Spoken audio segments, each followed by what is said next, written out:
Նախկին հանցավոր ռեժիմի դեմ պայքարող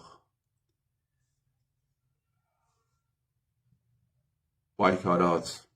Նիկոլ Փաշինյանը վերջապես գտավ ամենամեծ հանցագործին Հայաստանի Հանրապետության տարածքում իր գործունեությունը իրականացրած եւ դատապարտեց 2 տարի ազատազրկման, ինչի համար ես շնորհավորում եմ իշխանական ամորալ դեբիլներին։ Փաստորեն տարիներով ընտրությունների արդյունքների վրա ազդող մարդիկ պիտի ազատ ման գան, տարիներով երկիրի կեղեքած սրիկաները պիտի ազատ ման գան, մարդասպանները պիտի ազատ ման գան, առավոտից երեկո մերել տուն, հարսնիկ տուն խոսում էր Սամոդուր Պադոնկը մարտի 1-ի ողբերգության մասին։ Նույնիսկ մի հոգի չի եղել, ով իրականացրած մարդասպանության համար ներողություն է խնդրել, նույնիսկ մեկ ներողություն խնդրած, զղջաց, նույնիսկ մի հոգի չի զղջացել,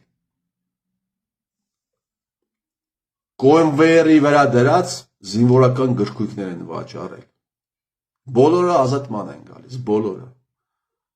այդ ծառայությունից օգտված հարյուրավոր մարդիկ զբաղեցրել եւ զբաղեցնում են բարձր քաղաքական պաշտոններ։ Եվ այն մարդկանց, ովքեր բանակում ծառայել են, մի հատ էլ այդ մարդկանց կոչում են օկուպանտ խուժաններ։ Հիշում եք վերջերս ՄԱԿ 80-րդ սեսիայում Մալիևը 17-18 րոպեների ընթացքում մոտավորապես 7-8 անգամ այս պետությունը կոչեց օկուպանտ պետություն կոչեց։ Եվ Նիկոլ Փաշինյանը ոչ մի կերպ չարձագանքեց, ինչ արձագանքի ինքը Ալիևից ավելի լավ է հիմնավորում, որ զինվորները, աֆիցերները եղել են օկուպանտ խուժաններ, ինչ արձագանքի։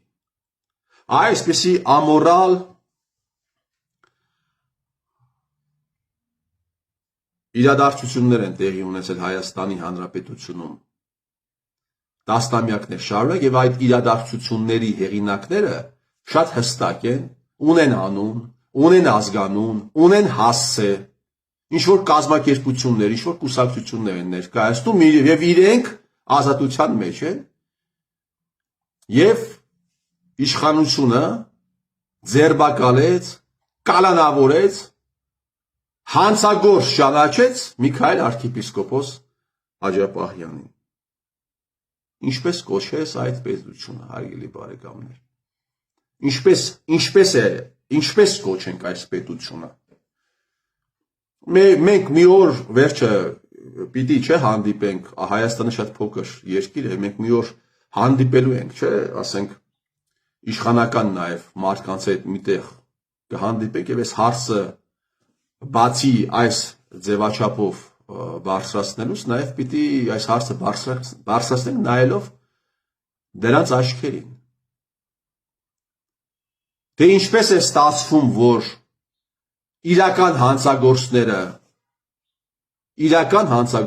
մանր հանցագործություն իրականացրածները,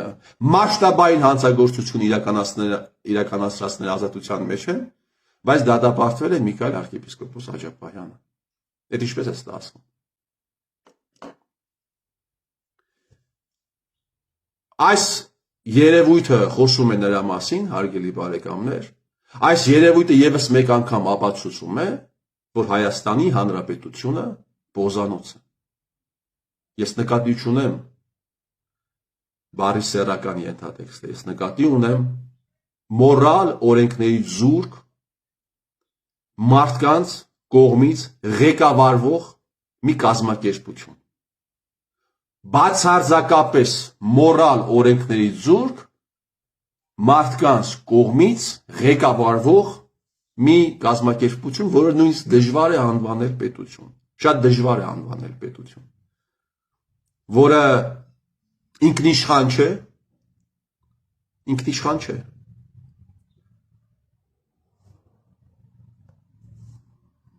եւ գործում է հային դեմ։ Ու այս քաղաքականությունը, հարգելի բարեկամներ, այս քաղաքականությունը այն ինչ տեղի է ունեցել եւ տեղի է ունենում։ Տեղի է ունենում հետեւյալ մեխանիզմով։ Քաղաքականություն են մշակում մի խումբ հանցագործներ,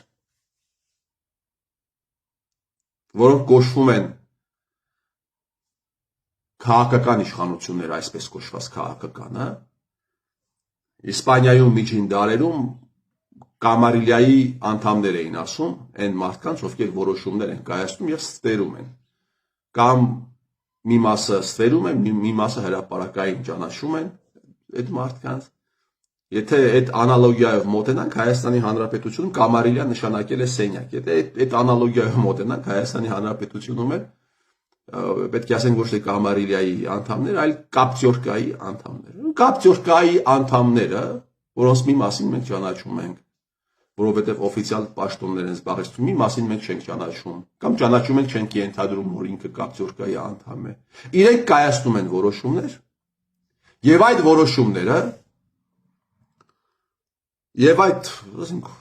որոշումները իրականացվում է, այդ որոշումները կյանքի է կոչվում ազգային անվտանգության ծառայության գործակալների միջոցով։ Պողոսին պետք է դատել, կա ազգային անվտանգության ծառայության գործակալ գիծ դատավորը։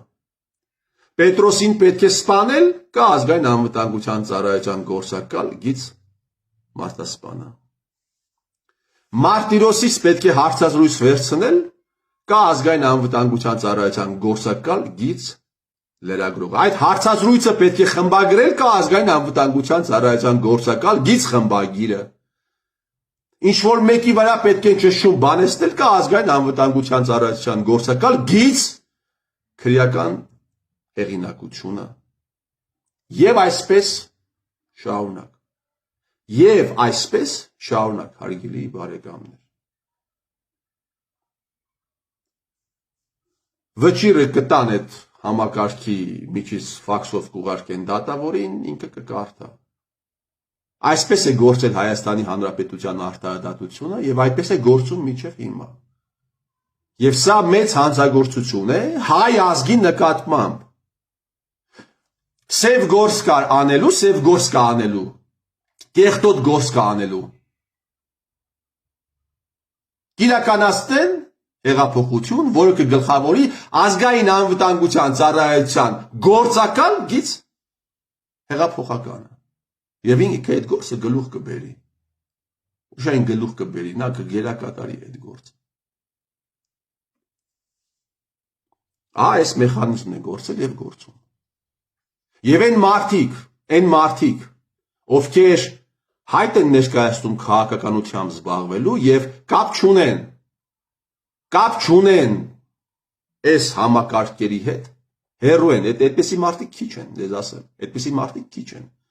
Կապ չունի դու ընդդիմություն ես, այսպես կոչված իշխանություն ես, դու կարող ես ընդդիմադիր լինես, բայց լինես այդ համակարգի մեջ։ Բայց այն մարդիկ, ովքեր այս համակարգից դուրս են, պիտի ֆիքսեն Հայաստանի Հանրապետությունում քաղաքականության մշակման եւ իրականացման այս մեխանիզմը եւ պետք է հրապարակայնորեն խոստանան, որ պայքարելու են այս իշխանության, այս ռեժիմի, այս սիստեմի դեմ եւ իշխանություն գալուց հետո իրենք հրապարակելու են գործակալ դատավորների, գործակալ հեղափոխականների, գործակալ քրեական հեղինակությունների, գործակալ լրագրողների, գործակալ խմբագիրների, գործակալ քաղաքական գործիչների, անդիմադիր քաղաքական գործիչների անունները, ազգանունները, որպեսզի այդ աղբից այս ժողովուրդը ազատվի։ Այլ տարբերակ ուղղակի չկա, հարգելի բարեկամներ։ Այսօր թիվ 1 խնդիր այդ հանցավոր կազմակերպությունը բարալիզացնելն է։ Մուրադյան Արտակը երբ ինձ հարցազրույցի ժամանակ ասաց 3 բանը, որ դու կանես, 3 որոշումներ, ինչ որոշումներ կայացնես, եթե լինի իշխանության, եթե չեմ սխալվում, առաջինը դա եմ ասել։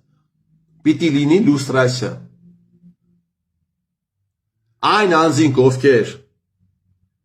անկախ դատարան են ներկայացրել, որոշումներ են կայացրել Հայաստանի Հանրապետության, հանուն Հայաստանի Հանրապետության անունից իբրև թե, բայց ոչ թե արտահայտություն են իրականացրել, այլ եղել են ԱԱԾ-ի վերահսկողության տակ, այդ մարդկանց անունները պիտի հրապարակվի։ Օրենքով նախատեսված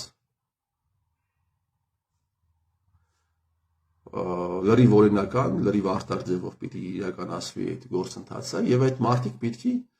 առնվազն